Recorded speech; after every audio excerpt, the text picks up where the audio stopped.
আর মহান আল্লাহর বাণী, নিশ্চয়ই আমি নাজিল করেছি এই কোরআন মহিমান্বিত রাত্রিতে।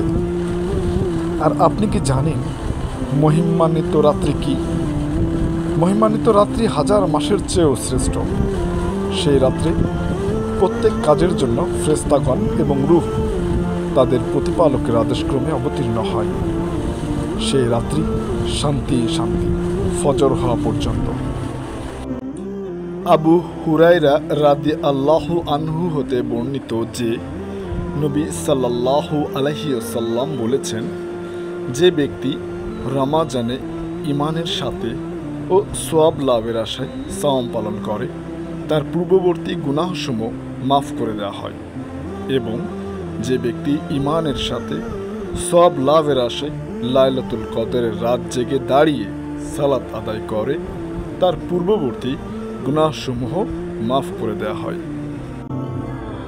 ইবনে ওমর রাদিয়াল্লাহু আনহু হতে বর্ণিত যে নবী সাল্লাল্লাহু আলাইহি ওয়াসাল্লাম এর কতিপয় সাহাবীকে স্বপ্নের মাধ্যমে রমাজানের শেষের 7 রাত্রে লাইলাতুল কদর দেখানো হয়। এ শুনে আল্লাহর রাসূল সাল্লাল্লাহু আলাইহি ওয়াসাল্লাম বললেন, আমাকেও তোমাদের স্বপ্নের অনুরূপ দেখানো হয়েছে।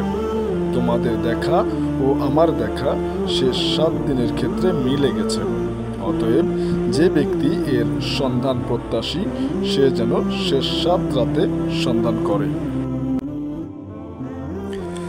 আবু সাঈদ রাদিয়াল্লাহু আনহু হতে বর্ণিত, তিনি বলেন, আমরা নবী সাল্লাল্লাহু আলাইহি ওয়াসাল্লাম এর সঙ্গে রমাজানের মধ্যম দশকে ইতিকাফ করি।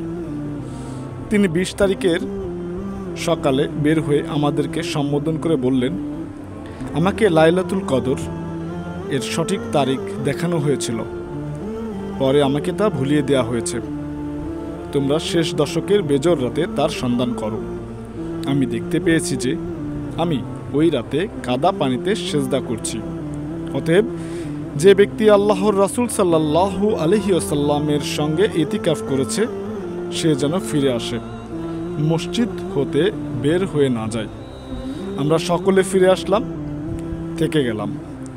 আমরা আকাশে হালকা মেঘ খণ্ড দেখতে পাইনি। পরে মেঘ দেখা দিল ও এমন জোরে বৃষ্টি হলো যে খেজুরের শাখায় তৈরি মসজিদের ছাদ দিয়ে পানি ঝরতে লাগলো। সালাত শুরু করা হলে আমি আল্লাহর রাসূল সাল্লাল্লাহু আলাইহি ওয়াসাল্লামকে কাদা পানিতে সিজদা করতে দেখলাম। পরে তার কপালে আমি কাদার চিহ্ন দেখতে পাই।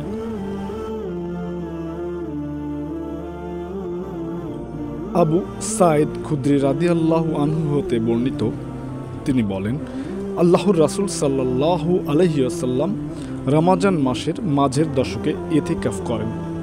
20 তারিখ অতীত হওয়ার সন্ধ্যায় এবং 21 তারিখের শুরুতে তিনি এবং তার সঙ্গে যারা ইতিকাফ করেছিলেন সকলেই নিজ নিজ বাড়িতে প্রস্থান করেন।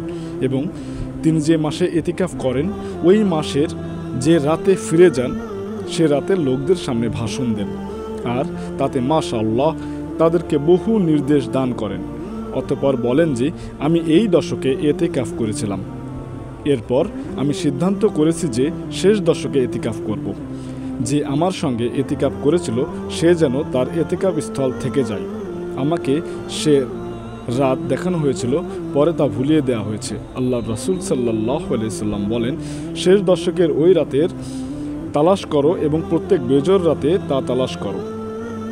আমি স্বপ্নে দেখেছি যে ওই রাতে আমি কাদা পানিতে সিজদা করছি।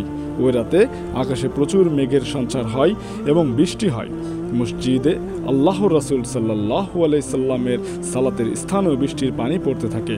এটা ছিল 21 তারিখের রাত, যখন তিনি ফজরের সালাত শেষ হয়ে ফিরে বসেন। তখন আমি তার দিকে তাকিয়ে দেখতে পাই যে তার মুখমণ্ডল কাদা পানি মাখা।